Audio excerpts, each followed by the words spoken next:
Welcome back to Earth Station Trek, a show where we trek from the early days on NBC to the future on Paramount Plus and everywhere in between. I'm Charles Kelso, and it's my privilege to introduce the Earth Station Trek crew, Keith Johnson Who knew blue and red light were so important? and Alan Seiler. Hi. It's like she's here. Veronica couldn't join us this week, but we're going to soldier on without her somehow. Alan, do you have some news this week? Oh, no, nothing really happened this week. It was a Right. really slow week, except for that thing where Netflix announced that it had picked up Prodigy Right.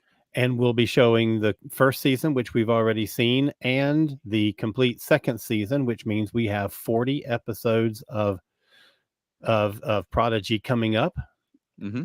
which is, I mean, the best possible news. Yeah, absolutely. And related, Kate Mulgrew, and the show writers and they've all been like posting stuff about it. And Kate Mulgrew, there's a little graphic that has a quote from her that reads, "I've always held that the Star Trek fan base is among the strongest and most intelligent in the world. They have shown their collective passion, and we're happy to be able to celebrate Prodigy once again." But she put out that quote graphic in a tweet that reads, "A heartfelt thank you to our fans for their unwavering support and to Netflix for giving Star Trek Prodigy a new home. We have truly only just begun." So does that mean that she's expecting more than just the 2 seasons? I hope so. It's I possible. hope so.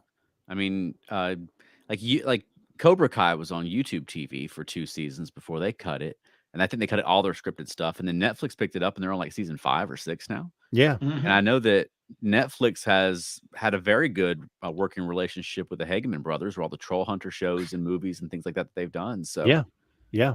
I would love for this to be the beginning, you know? Absolutely. Oh man, that'd be so great. Mhm. Well, So we Netflix has been killing a lot of animation and firing a lot of their animation department, but I think for something like Star Trek, that they're not getting rid of their animation department overall, and so I think that for something like Star Trek, they will, I think, give it the support, whatever support they can. Yeah. So I'm encouraged by that. I yeah, hope so. I mean, at the very least, we're getting 40 episodes. Mm-hmm. Yeah, So that's really exciting. and we've all seen season 1, and a lot of us own season 1 on physical media. Yeah. Stream it anyway. I mean, Oh let's yes, please do. drive those numbers up and keep Yes. Yeah. hashtagging and posting and make some noise, give them a Yes. reason to greenlight season 3, 4, 5. Right. I would love to see where they go with Prodigy. Agreed. Absolutely reward Netflix Mhm. for taking this step. Absolutely. Because, as angry as we all were at Paramount, we should be equally excited and happy and thrilled with Netflix for stepping in and, coming to the rescue. Absolutely. Yeah. And I hope it's a big hit. I hope it's, like I said, the beginning of I mean, I would love if they were so successful, they greenlit more seasons and spin-offs of Prodigy and let the Yeah. Hageman brothers run with it and have their own little animated Star Trek universe. God, that'd be Yes. incredible. Yeah. Okay, Agreed. so in other news, we have, well, I've got a couple of things. First, Sir Patrick Stewart tweeted, quote, "I have received the news last night that my memoir, Making It So, is both a New York Times bestseller and a Sunday Times bestseller in the UK. This is an unexpected honor in my life, and how I wish I could share this with my loving mother, Gladys. To each and every one of you who has bought the book, thank you and enjoy."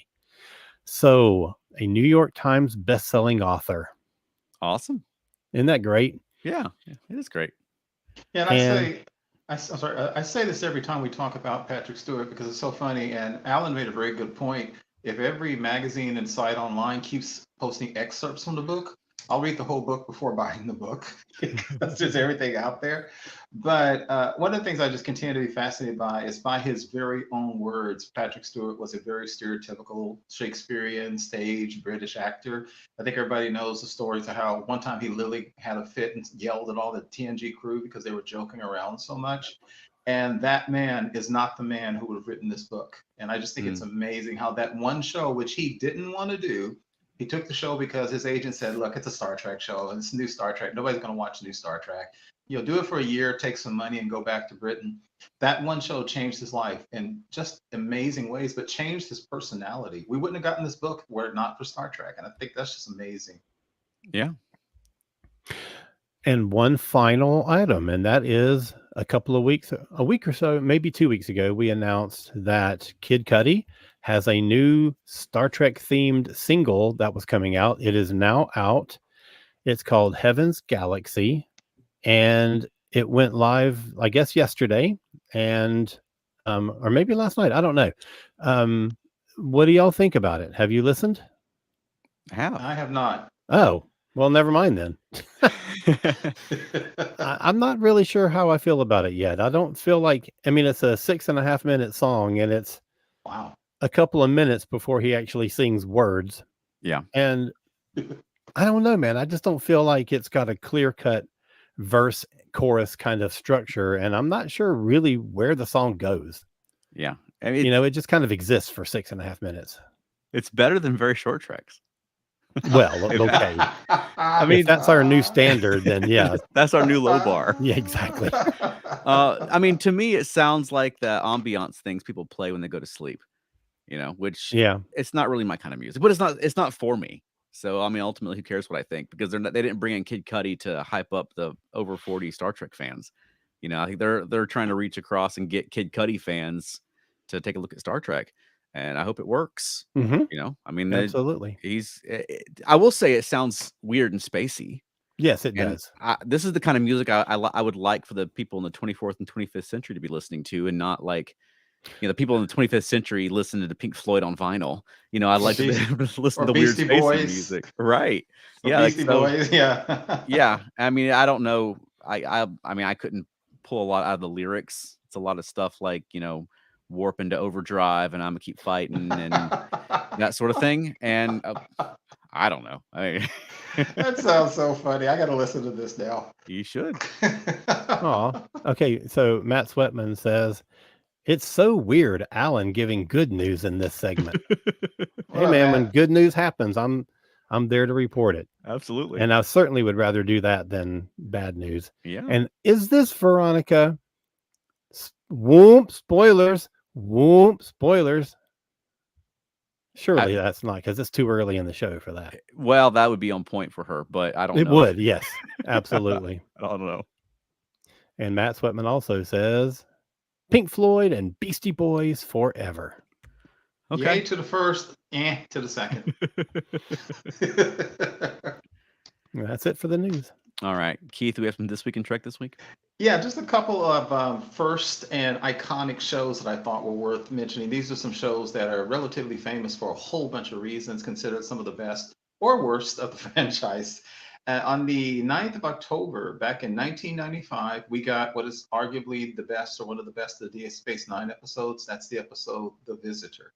And I know, Charles, you're intimately familiar with that episode. I love The Visitor.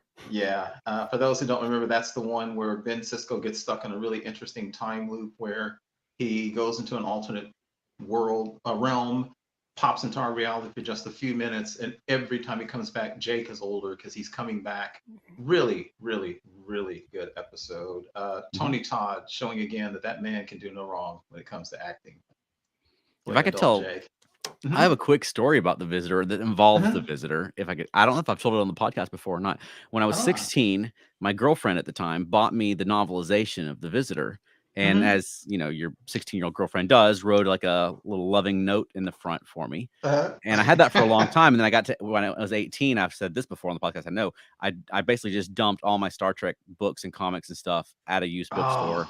And because I was too old and cool for Star Trek at that point, right? Well, years later, I was back at that bookstore and I found that same book with the note from my girlfriend that was still in it. And so I bought it again. So that I still have that. It's out in the garage somewhere. But that is amazing. Very strange. If only you had that's amazing. Sorry, you weren't like, I'm the one that sold this to you. Can I just have it back? Right. I donated it. For a matter of fact, I paid to get it back. Oh, yeah.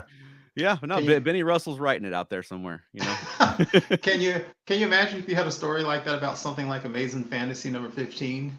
where you put it in the Yeah. bookstore and 20 years later you went back and took it back and sold it for Right. like $2 million. Another first, on the 10th of October 1966, the outline was submitted for the episode for the original series that would become known as Arena. Oh, I'm not even going to go down this road, but the first appearance of the Gorn, the first contact of the Federation with the Gorn, I'm just going to leave it right there. Really good episode, and one of the seminal Star Trek at its best: action, science fiction, cool aliens, and a lesson at the end about humans learning to rise above. I always love that episode when the Metron tells Kirk at the end that basically you're still half savage. Come back in a couple thousand years, so maybe you guys, maybe right. we can talk. Just love Yeah. that episode. Also on the 10th of October, exactly 20 years later, Paramount held a press conference and announced the official green light for Star Trek: The Next Generation. Nice. And Wow. yeah, and the world lost its mind. I was there, not at the conference, but I remember this very clearly. And I will tell you, this is one of the things people talk about now. The number of people who said this thing would never work was high, very, very high, because at that time, people were so locked into the original series. I remember even Walter Koenig said it couldn't work.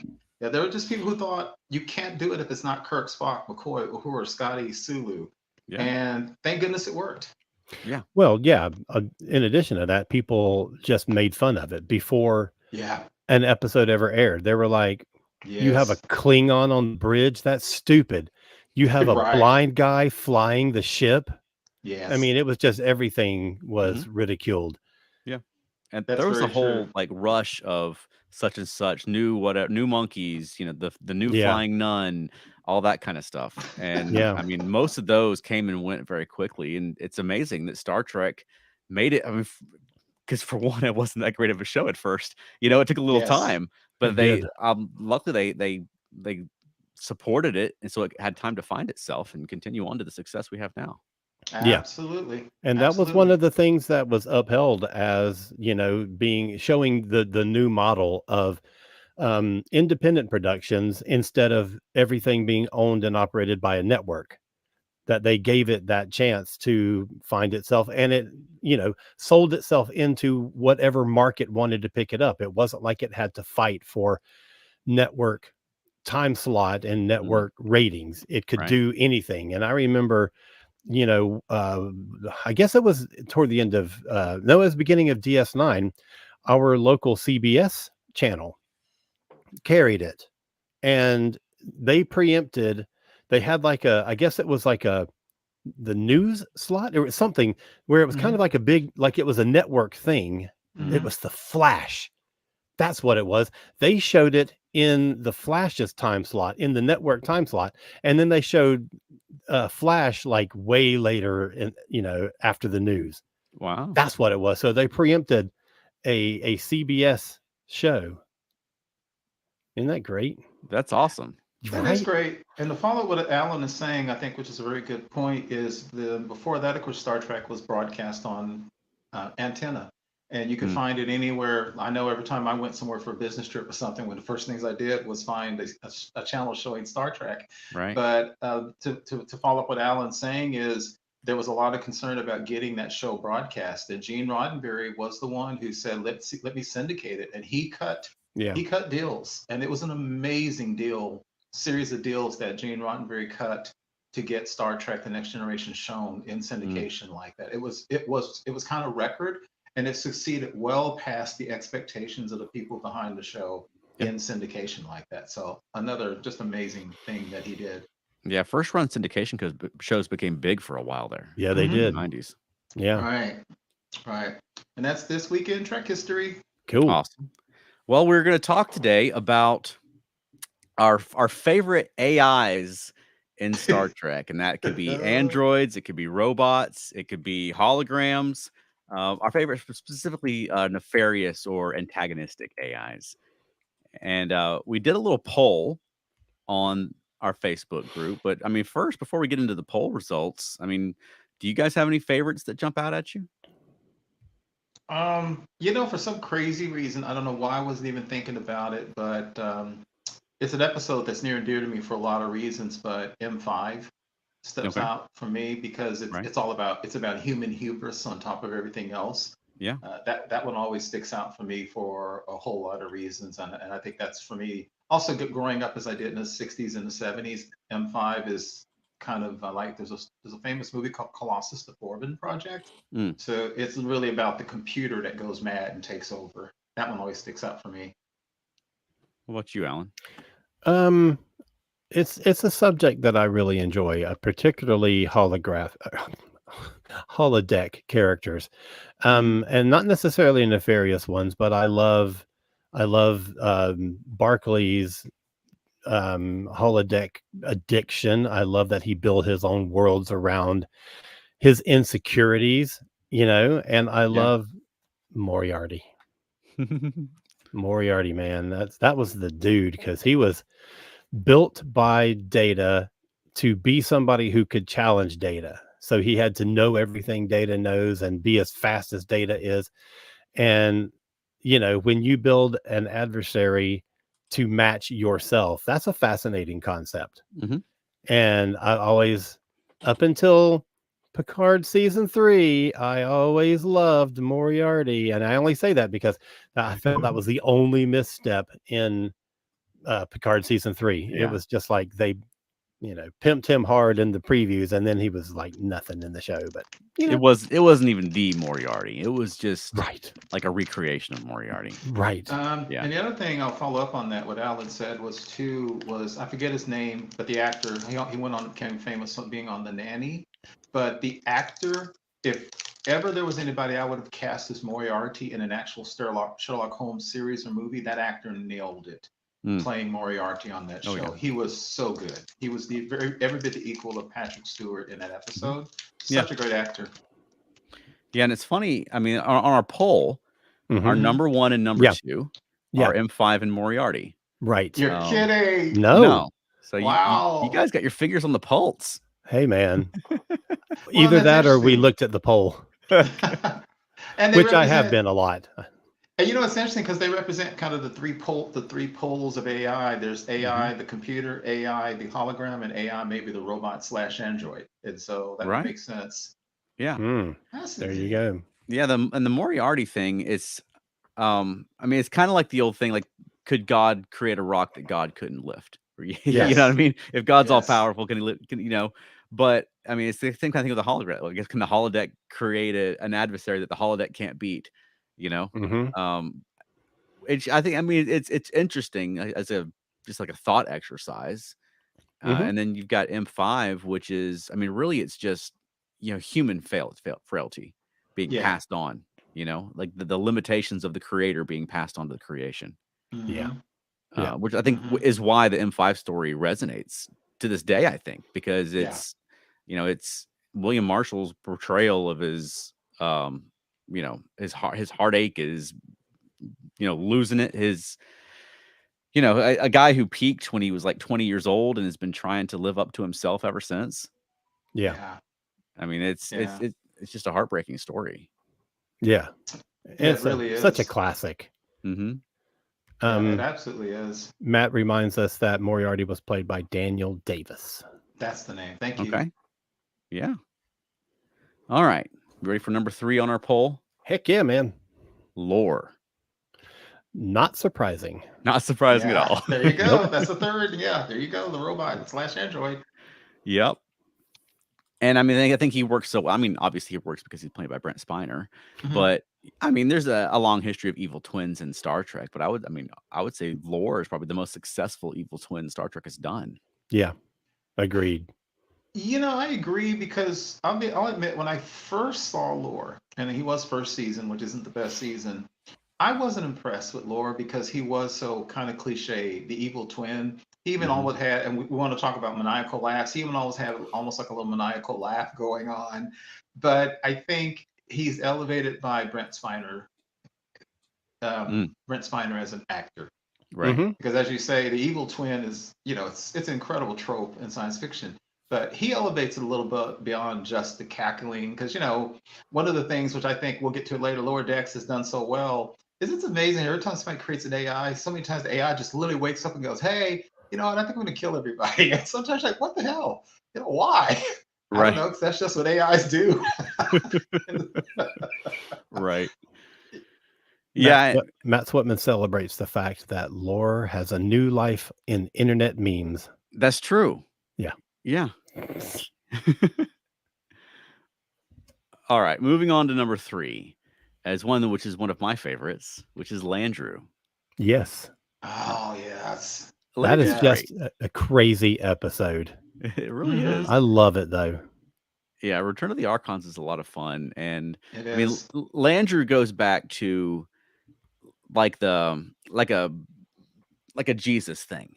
Like, you know, Yeah. we've got these ancient texts essentially, and they've been, you know, misremembered and misinterpreted all these years. Like Mhm. Landrew is not there was originally a man named Landrew who lived Right. all these years ago, but it's a corruption that's been existing all these years. You know, Yeah. it's like a satirization of just like religion, or really any long held belief that's been passed on and passed on and passed on. Right, and also Landrew, to what you're saying, Charles, Landrew is, and again, that was a very common thing with sci-fi, especially back in the 50s, 60s, 70s. He's the computer that thinks human emotion needs to be controlled.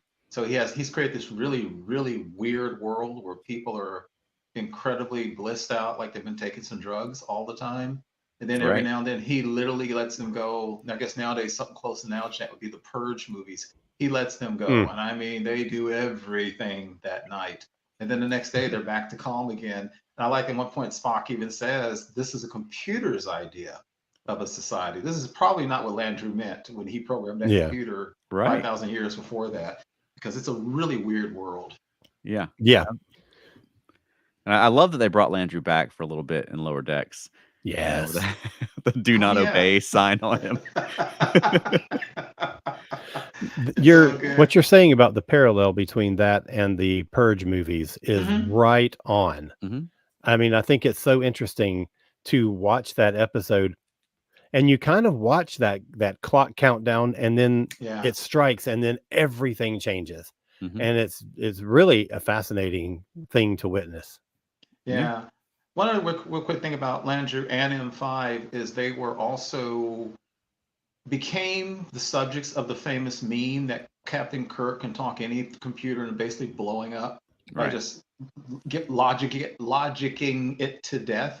So basically say, you know, 1 = 0, and the computer goes, oh my God, blows up. That was a trope at that time also. Yes. Yeah. I mean, every show did that, where and it shows that no matter how powerful a computer is, it's still the human mind that has dominance over it. It is still subject to the human mind. And I mean, literally, Doctor Who did it a couple of times, and I know every other show did it too. It was that whole, like, you know, with the rise of computers, you know, where people had that fear of computers being too powerful and all that stuff. You had to do that story where they may be powerful, but they are still susceptible to what we can do to outthink them. Yeah. There will never be a computer better than the computer in our own head. And when there is, we're in trouble. It depends on better at what. Yeah. The computers are better at some things. That's true. Yeah. Okay. Now, I misspoke a minute ago. We actually had a tie. We do have for third place. Or was it fourth place? I lost track. But Landrew tied with Peanut Hamper. Peanut Hamper, of all things, of all characters for Landrew to tie with. Yeah. Peanut Hamper has really struck a chord with our audiences. I really liked that episode. They did a Peanut Hamper episode. A whole episode. Yes. Yeah. Where, you know, she fell in love, sort of, and had a little life on this planet with Birdman. I love that episode. I do too. And we get a little bit of Peanut Hamper in tonight's episode. Spoilers for anybody who hasn't seen it. That's right. You're running out of time. You better hurry. We're gonna be talking. I know, right? Peanut Hamper, the Exocomp, right? Yeah. Yep. Yeah. I always thought that was funny because the TNG episode where she was premiered, it was funny because I remember thinking, and people wrote the lady was so concerned about getting that mine thing going, that mining thing that would take minerals from the planet and transport them to the station. She literally created sentient beings, and Mhm. she's like, "Yeah, whatever. I'm still trying to get this drill to work." I mean, seriously. Right. All right. I think it's really interesting that, how this character has developed and the different Hmm. permutations that her personality has gone through. I think it's Mhm. really been interesting, and they've done a lot with her. Yeah. Right. And we'll talk more about that when we get into Yeah, spoiler absolutely. territory. But I mean, tonight's episode will only be her third episode. And it seems like more. Interesting. Yeah. Interesting. I mean, they cover a lot of ground in these episodes. They really do. All right. For next place, we actually have a four-way tie. Four-way. Yep. Do we give them to you one by one or list off all four? Now let's do one by one. Okay. So we'll go with Vol. Vol. I like Vol. The apple. Another one where you can't figure out what happened. and Vol's got less personality than Yeah. some of these others, but a very iconic look. Like Mhm. they even had that oh no, I forget, it was like not Sigma-Ocean, but they had a play set. Remember that old Mego play set that was like Yeah. inspired by Vol? It wasn't quite Vol, but it was Oh, really yes. inspired by that. That's the serpent head on the planet. Yeah. Which is, I mean, it's just a very memorable image. And I mean, I like the apple anyway, but I mean, I really enjoy Vol and the people of Vol. It's a cheesy episode, but I don't mind. Yeah, and- it and- is definitely that. It is. And one thing about Vol, too, it has sparked a great deal of discussion. We were just talking about Landrew, is who programmed Vol, and was that their original programming? Why would you program Vol to keep a really small group of people immortal and celibate for all time? What happened? What's that all about? I don't know. I don't know if any books or anything ever revisited Vol or did a prequel, but that's a really odd path that computer set the people on. It's Yeah. also a great prime directive episode in terms of what Kirk did. Oh yeah. Mhm. Yeah. And I would imagine that it's the same sort of thing as Landrew, where it got corrupted over the years. Yes. Yeah. Surely someone didn't say, "Hey, find 12 people and give them a really nice planet and Yeah. no sex." Those are my only rules. Okay. Yeah. Matt has a question for you, Keith. Okay, man. Have you ever met Southern Baptists? Oh, dude, yes. Yeah, I know. Absolutely. I know you have. Okay, good point, Matt. Wow. He also says that in today's world, Kirk would have just keep entering commands while the computer was thinking in order to confuse and destroy it. Just He would do a initiate an denial of update. service attack. Yeah. All right. Well, next in our four-way tie, we've got V'ger. V'ger. Oh, yeah. And I like What a good V'ger one. also. Mhm. I mean, it's I mean, I really, I mean, they did a sort of similar thing with Nomad, but I mean, just on a huge scale for Star Trek in 1979. Right. Mm-hmm. And yes, I mean, they sort of parodied it later when it was like, what was it, the Kitty Hawk or something in the holodeck program? Yes. That Yes. yeah, Vic V'ger's got all power but can't wipe that smudge off to read the nameplate. But I mean, I like the V'ger story of returning to find the creator, and like V'ger's like a super smart child and Yes. just wants Right. to understand. And I think it's a good examination of of humanity. And like Spock says in that episode, everyone turns at some point to someone and says, "Is this all I am? Is there nothing more?" And I like that the whole thing with V'ger having to take that human leap of logic or of emotion to be able to leave our universe, evolve to a higher plane of existence, or whatever. Hmm. Yeah. It's so Roddenberry. Yes. Absolutely. I feel like it is like the distillation of everything that Roddenberry wanted from Star Agreed. Trek. Yeah. Agreed. And it's Big also spacey ideas and a sexy lady. Yeah. Yes. And it's also There you true go. it's also true to sci-fi at that time, thoughtful sci-fi, because Mm-hmm. that's very similar to what the plot of 2001 and 2010 are. Right. Also, when I think of V'ger, I always think of, and I should know this, I can't remember this, was the famous painting in Italy. And I can't, is it Michelangelo or Da Vinci, the one with the human finger, the human there. hand is trying to touch God? Yeah, that one. Oh. Yeah. It always reminds me of that. And the thing about V'ger is it spawned endless debates for the last few decades about when they say, what race was it that upgraded V'ger? Some people wonder, was it the Borg? Was it a race that also created the board? Blah, blah, blah. Nobody really knows. I don't know if I ever want that mystery solved. Yeah. Yeah. Matt Sweatman says that as he gets older, he loves the motion picture more and more. Yeah. All Good right. point. I agree with that. Let's get those last two because we're running out of time. All right. We got Wow. Badgey. Badgey! We'll have time to talk about Badgey here We in a will. minute. So let's skip to the fourth of our four-way tie, which is Dr. Chaotica. Right. Which was not on the Interesting. original list. I forgot Chaotica. I know, right? I'm glad you came through First that. person I thought of. Oh my God, he's just the best. Mm-hmm. He's so camp. He's so over the top. Oh my God. Now, did Chaotica ever like become self-aware or anything, or was Chaotica just following his program? He was just Chaotica the whole time. He was just basically a novel character. Right. He was never sentient, but he could still be considered AI because and we'll get to that, but in the episode Lower Decks, you notice they actually had a specific sign that said self-aware AI as opposed to just bad AI that's not necessarily self-aware. So I think Chaotica actually works in that way. Excellent. That's Thank another you for wing. defending my choice, Keith. No, I wasn't criticizing your choice. No, I know. I'm teasing. Yeah. Totally teasing. Another thing about that actor is I was just listening to an episode of the Delta Flyers with Garrett Wong and Robert Duncan McNeil, and they covered that episode. And I'm sure you guys know they've been trying to bring back Captain Proton in some form. Right. And that actor who I think passed, who played Dr. Chaotica, yet another really serious, good British actor who, when they brought him on the set, they said, look, just ham it up. And he really threw himself into it. Mm-hmm. And they were like, oh my, he's really good at this. Yeah, Chaotica was great. Yeah, all right, well, absolutely. Thank you, everyone who participated in the poll. And if you're listening to this and you're like, where are these polls at? Like, go to the Earth Station Trek Facebook group. We do polls periodically, but we have a lot of discussions and things we share and that sort of thing. And join our Facebook group because we'd love to have you. Super, super quick. Can we just do a rundown of all the other ones that got a vote? Okay. We have the evil EMH from Voyager. We have Control from Discovery. The Texas class, which I was surprised at. Agamus.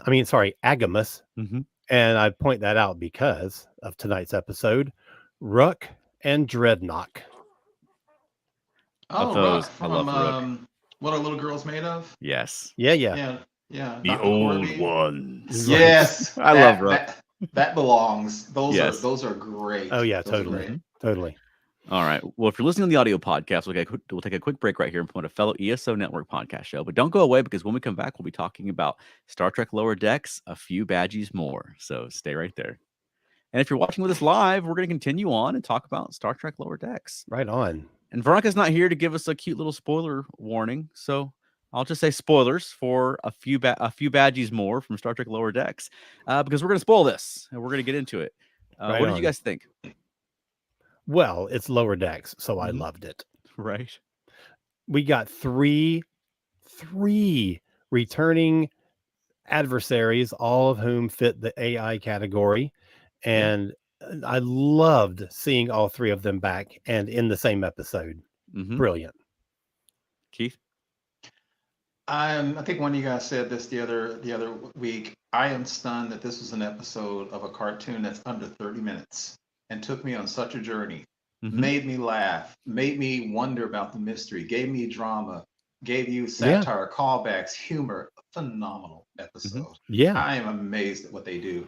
Yeah. And I love that because Lower Decks has always been known for the references, the canon stuff they put in. But I love they've gotten to a point now where they can just fill an episode with Lower Decks canon and Lower Decks references. Yes. Everything from those trader guys with the scavenger dudes, to the koala in the end and the Black Mountain. And I mean, this thing was just packed with the only to Lower Decks. Yeah. The only thing that I can think of that came from a property other than Lower Decks is the Binars. Right. I mean, everything else was populated from previous Lower Decks characters or situations or whatever. And I love that. Yeah, absolutely. And speaking of the Binars, I wrote down, I love the fact that they did not translate what the Binars were saying. Me too. Me too. You knew that they were the next victims of that weapon because that scene played out exactly the way the other scenes that, in the previous episodes did. even if you didn't have the dialogue, you knew what was Yeah. happening, and I thought that was absolutely brilliant. And how fitting is it that it's the Binars in this episode with all the AI stuff going on? Yeah. I didn't even Like, think about that. Isn't that smart? Charles, Yeah. you're so brilliant. I didn't think write it. so. No, but thinking of the connection, I didn't. Yeah. Yeah, no, I just thought that was great. And I love Yes. the Binar's little ship. I love that. I'd love to see him again. We haven't seen Binars on screen. I mean, we saw a picture of one once, but other than that, we Yeah. haven't seen them. What, 87? We Something like we haven't 88? seen proper binars in ages. Yeah. Yeah, and notice that all their duty stations had 2 people sitting at them on the Right. Absolutely. bridge. Yeah. That's a race that I really would love to see developed because Yeah. it's a fascinating concept, Yeah. and I would really love to see more from them. Elaine just chimes in with, "My only issue was the Binar speech." And that makes sense. Mhm. I do like it that it wasn't translated, but the noise of it was almost like nails on a chalkboard for my ears. Yeah, Oh, I can understand that. Sure, yeah. Yeah. But yeah, I mean, I really enjoyed this episode. There was some of the humor in this episode fell flat for me, and particularly the little the prison they were in. They were doing the little visual gags of like, this computer has a dumbbell on top of it, and these are sitting there in the middle of a basketball court. For me, that's just silly for the sake of being silly. You know, that doesn't have any sort of logical. Why are they're all sat around in folding chairs because they're in prison? You That know what? doesn't work for me. This may stun you, Interesting. Charles. I thought that was hilarious. It Well, made me that means laugh. different things for different people. Isn't you that know? crazy? Yeah, because it was ridiculous. There was literally a desktop computer with a dumbbell over on top of it. And Right. it's ridiculous. And I just couldn't stop laughing. It was so stupid. And I loved the counseling scene, you know, where they're all Mhm. sat around in a circle and they're all talking about their emotional progress. I loved that scene. I thought that Lord was so cute. Tyrannochillicus. Yes. The best name ever. Right. If I were starting a death metal band, that's what I would call it. I love it when speaking of him, when he said, I have conquered self-doubt and seized personal growth. And then he gives one of those stupid, maniacal, evil laughs that Right. they were just so good. Yeah. Elaine says, group therapy for computers. That was funny. That And was. Matt makes a great point saying, this was an episode where the heroes didn't exactly save the day. They just got lucky that everything worked out. And that is true. It was sort of Badgey's own evolution of thought that changed the course of the episode. It wasn't necessarily, now you could say that Rutherford's actions earlier in the episode set in motion. That's what I was going to say. I figured you would. I'm sorry I beat you to it. No, go ahead. But the actual resolution came from Badgey. Yeah. Whatever the impetus was for that, it came Right. from him. True. So yeah, and you know, I felt like this was so interesting. I felt like Mariner was downplayed in this episode. It Which felt is like good. it rested so much more on the other three. Right. You know, the other thing early in the episode when they're being sent on their mission and the captain calls the crew into the briefing room, it's just the 4 of them. They're Lieutenant JGs. They're not, you know, the ranking officers. I loved that it was just the 4 of them that was being handpicked for these missions. Yeah. It's funny you said that because I actually wrote that same note. They've gone from being the stereotype of lower decks where the bridge officers barely recognize them to they talk to them. They're sending them on missions. They've truly grown, which is great. Just great. Well, in season 1, like they were excited to go in there and clean the chairs before the briefing. Yes. Oh man. And now they're trusting him. And also, Charles, I want to mention, I wrote down a note. Charles said it. So that mystery ship is not killing the people. It's abducting. Well, I guess it's abducting them. Yeah. And there was one point I asked that question: were they killing him? And it looks like they're not. Yeah. And I thought maybe they were blowing up the ship and beaming them out, but no, look, they're just taking off with the whole ship and faking the destructions. Yeah, which is weird. That's interesting, you know, because we've seen debris fields and we've seen them analyze debris fields. So it's good fakery. Yeah, it's like I mean, it made me think of the movie Millennium. You remember Millennium when they were going back in time and saving everybody off of the planes before they crashed, and then putting dead people there? No one remembers that. Anyways, people from the future were doing that. I've never seen it, but I've read Okay. the original story, so I know Okay. exactly what you're talking Yeah. about. So, but I mean, I guess they're just showing up with like they bring like a destroyed version of the ship with them to toss out. You know, Yeah. Where do they get that? I don't know. You know? Yeah, must it be good definitely looks like fakeries. that. And also, what does that Ferengi from last week have to do with all this? Right. Oh, yeah, that's right. I forgot. We That's may right. find out if he's still alive. Yeah. Matt has this to say. It still feels like Rutherford is crushing on Tindy after all the denials last episode. Of course. I mean, the more you deny it, the more there's actually something undercurrent of it. Hmm. I still Yeah. read them as just really sweet platonic friends, but I do too, because that's what I want them to remain. right, I don't want to play those romance games. right. Ugh. I did like in this one that they paired up Boimler and Tendi and Mariner and Rutherford. Agreed. I Yeah. always like it when they pair them up in different sets, Mhm. in the unexpected sets. Right. I Yeah. also like to follow up what Alan was saying earlier. I like that Boimler was not neurotic and freaking out. He kind of had a, oh yeah, evil AI. I got this guy's game. He's a jerk. Yeah. We're gonna use him. I love that he was Right. competent in this. Yes. He knew what he was doing, because the AIs were just so funny, and they even had the little thing that Daystrom into. It was the megalomaniacal AI penitentiary, which I thought was just so funny. But again, that just shows the character growth that we've seen since Yeah. season 1. Yeah. Yeah. The way that these characters have evolved is not typical for an animated show. Sure. Yeah. It's Definitely not. so well done. Mhm. Oh my God. And I love that little moment when Tendi was like, "I can free us from these," and he was like, "No, let's wait." Like, Yeah. okay, I'll play in the stand. Right. That Yeah. was great. So Oh my Yeah. gosh. I love that too. And I like earlier when Badgie was taking over the people, and Badgie told the truth, and Badgie said, I never killed anyone, which is true. But didn't mean he wasn't about to try. So I thought that was great. yeah. Well, what did you think of Goodgie? I really liked the idea of the splinter personalities. Yeah. Yes. And yeah, so we have Badgie, now we have Goodgie, we Mhm. have Logicy, Mhm. and we have the other one. I think that was all of them. Was Wasn't there one there more? a fourth one? I don't think No, so. there was just Badgie, but Badgie turned pure evil when Logicy came out of him. Yeah. Badgie just got more and more. No, I know evil. that, but I thought there was a fourth splinter. No, but there was the ascended form The ascended of The Badgie. koala Badgie. form. Yeah.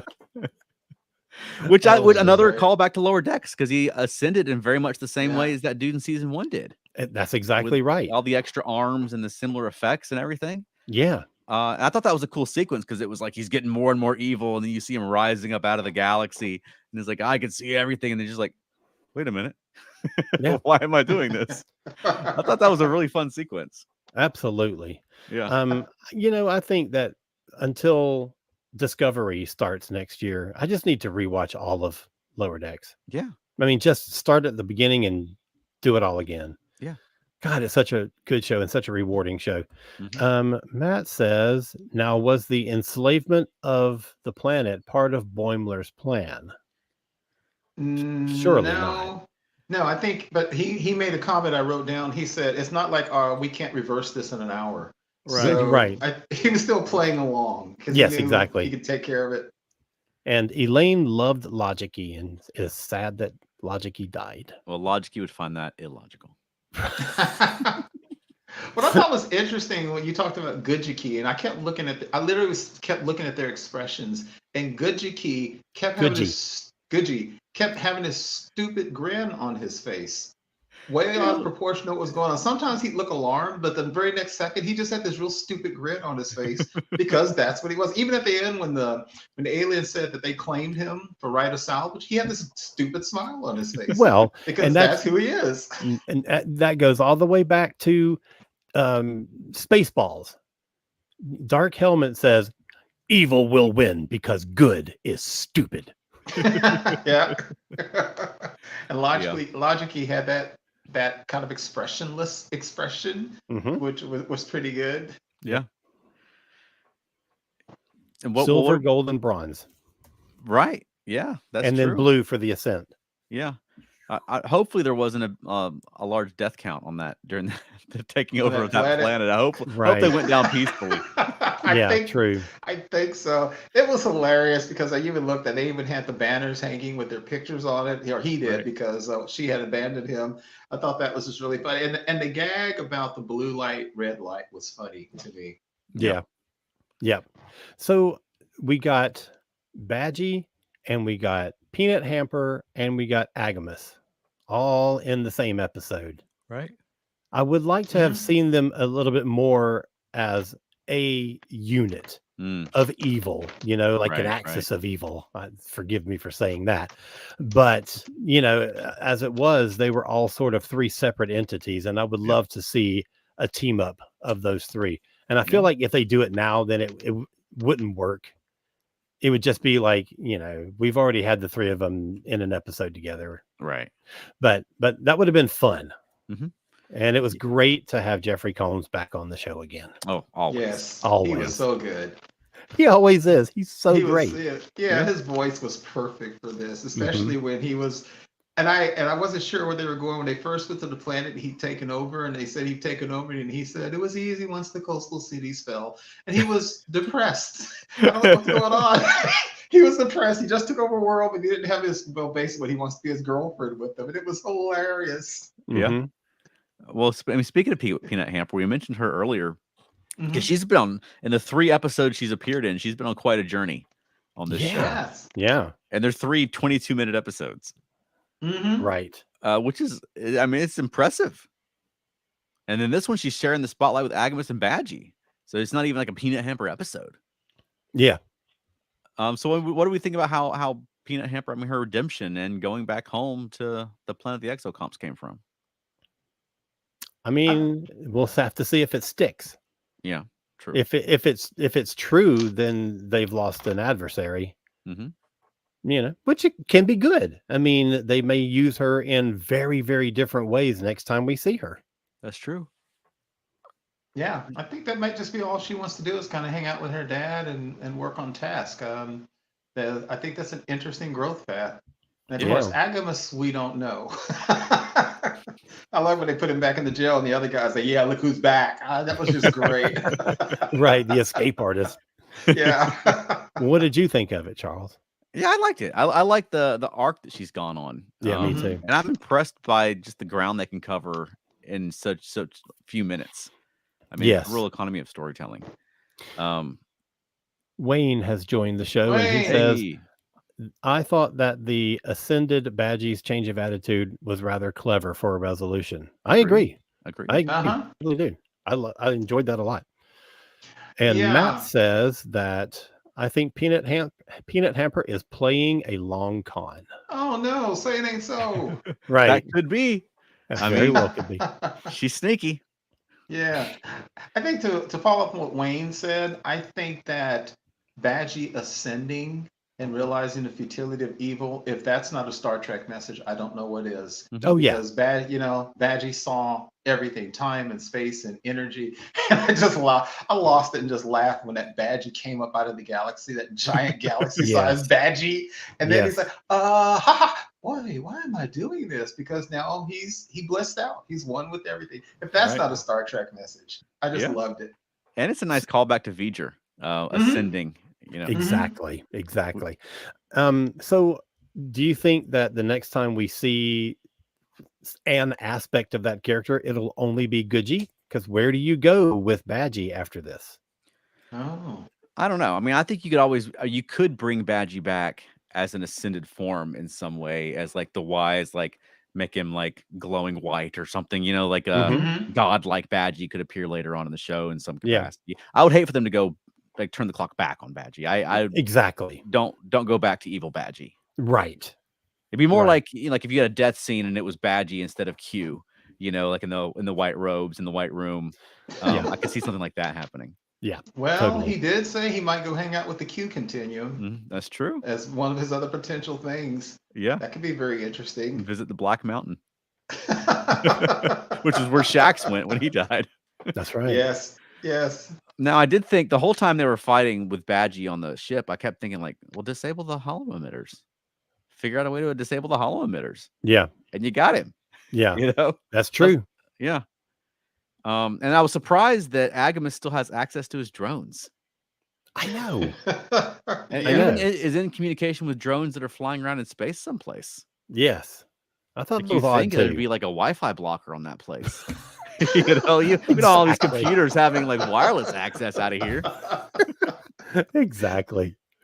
Yeah. Oh God. Matt He mentioned Sweatman that. says, I love the joke where Goodgie was updating and had an evil look on his face thinking he was turning into Badgie. I love when Mariner was like, you kept that thing. Oh, yes. There was very little of Mariner in this episode, but everything she did stood out to me. Like I just loved everything that she did. Well, she was there a lot. She just wasn't Right. being the person alive. Like she wasn't like the front and center all the time. She's standing Exactly. behind Rutherford and making comments and things like that, which is it's nice to Exactly. see her in a supporting role. That's how ensemble shows work. Is Yeah. that this week you're the star? Yes. You know? Yeah. Absolutely right. But yeah. So did we all enjoy it? I enjoyed it. Yeah, I loved it. It was really corny, but when Agamus was confessing basically his affections for her, when he said, I didn't want to subjugate a planet again. I've already done that. It was just an excuse so I could spend more time. And they played this really goofy, corny, romantic music. And it was so stupid. I could not laugh at it. I Right. just loved everything about that. It was just Yeah. great. Yeah. Another classic line is when the Badgie, remember you thought he had done a Kirk on Badgie and it talked Badgie down from the futility of evil, and then Badgie goes, I know getting revenge is pointless, but it feels really effing good. And that was when he's like, oh shoot, we're screwed. Matt says every Mariner line tonight was pure gold. Yeah. And Elaine says that she loved watching Tindy play in the sand and didn't want to leave. Mm-hmm. And we got a little note about Orion that their beaches are all little pointy rocks. Which Yeah. does not that's seem right. as fun. Yeah. Right. Yeah, must be volcanic rock or something like that. Yeah. Well, we've only got 2 episodes left of the season now. No, Wow. 3. This was episode 7. 7. We have 3 left? Oh, good. Yeah. But this is as far as we've gotten in the season where we've known anything about what's coming up, Right. because they released episode titles, which gave away some things because you have Badgie's name in this one. Mhm. And Mhm. there was a couple of other ones that sort of like told you, like there was the Beta Z one kind of Right. hinted toward that's what it was in the title when they released Yeah. that first 7 titles. But now we are in unknown territory. We have no idea what the last 3 episodes That's true. are going to be about. Yeah. That's right. I'm excited about that. What if it's a big 3-parter? Could be. Wouldn't that be amazing? Yeah. Well, they would need to do something like that to tell this story and tell it well and somehow bring back all the races that they've evidently kidnapped from the first 7. So, yeah, there's got to be a big story going on here. So, Right. I'm very excited about seeing where that's going to go. Yeah. And they've been killing it this year. This has been a really strong Absolutely. season. Yeah, Yeah, And it has they're been. doing a great job of just building on what they've already done and continuing to develop things. Yeah. Which is great. I mean, that's what you want. Like the show's as funny as it's ever been, and the characters are as good as they've ever been. But they're letting everything grow, which I think is Yeah. just really nice. Right. And I Yeah, feel not like we've static. said that every season. Like Yeah. after the first season, every year we say that, but Mhm. every year it's more and more true. Right. Because every season we get new growth from these characters and new understanding of who they are and their backstory and everything. And they just continue to build on everything that they've laid down before. Right. Mhm. Smart Agreed. show. Yeah, and it just shows, thank goodness we're talking about Prodigy. Hopefully they get more. It just goes to show what some of these new people can do with time. And Mhm. it's not static, it's growing. We've already talked about how Prodigy from the first half to the second half of the first season just grew. And it shows what people who really know the material and are good can do with it. So I really hope everybody here gets time. Yeah. Yep. Yeah. So join us next week. We'll be talking about Lower Decks again, along with a discussion topic. We go live on Thursdays at 8 p.m. Eastern on our YouTube and our Facebook, or you can listen to us after the fact on our podcast channel if you like an audio podcast, or on our YouTube channel if you like a video. You can see our smiling faces. All right, Alan, where can people find more of you? Well, on this here ESO network, I have another podcast called Modern Musicology. And we have a couple of really good shows coming up. We've got a couple of guests, one, a local guest. She's a good friend of mine named Vicky Hudson, and she is the lead singer of the local Rush tribute band called Spirit of Rush. And she has become a huge fan of this sort of goth horror band called Ghost. And one of my co-hosts, Anthony, is also a big Ghost fan. So we're going to be doing an episode about Ghost and about like horror bands for our Halloween show this year. And we have Gary Clark, who was the composer of the music in the new film Flora and Son. This will be our second time having him on. He's from Scotland. He is just a brilliant man and just absolutely sweet. And his first one is one of our highest rated episodes ever. So I can't wait to have him back because he's just a dynamite character. Awesome. He's just amazing. And how about you, Keith? You can find me on X and Facebook, primarily the ESO Network Facebook groups. And Veronica and I, if you are in the Atlanta area, come see us this Saturday at the Center for Puppetry Arts at the Halloween Puck and Puppet Show. It's an 18 and up show with good reason. We're going to be making sure of that. Right. But it's going to be a lot of fun. It's if you enjoy, watching adult puppetry, it's going to be wild. A lot of great artists are going to be there. It's it's not like we're doing the whole show, like everybody brings their own routine. And so it's just a night of just a variety show of these different great puppeteers and us doing these fun puppet shows. So come see us at the Center for Puppetry Arts, October the 14th. That's this coming Saturday if you're watching with us live. And if not, check out feltnerdy.com, which will take you to our Facebook page. And you can see we've got some big things coming up after the new year that we're working on. That's going to be big for us. So we're not announcing it just yet, but tune in and you'll be able to follow along with what we're doing. Well, speaking of big things, though, am I right in remembering that this is your first time performing at Center for Puppetry Arts? Yes, it is. That's huge, dude. It is. I know. That's and we'll so be exciting. And we'll be on the main stage and everything. That's so amazing. Yeah, it's gonna be a lot of fun. So you don't want to miss it. Come see us. And you can follow us on Monkeying Around, our podcast about the monkeys, where we've got some fun episodes coming up. We've got our next one is sort of a roundup of monkeys news and talk about an episode and some other things. But then after that, we're going to get into a couple of episodes that are celebrating the 55th anniversary of the movie and soundtrack of Head, which was the Monkees film from 1968. So that's going to be fun because several people on the podcast haven't even seen that movie before. So it's going to be some Monkees fans giving their first impression of the movie Head.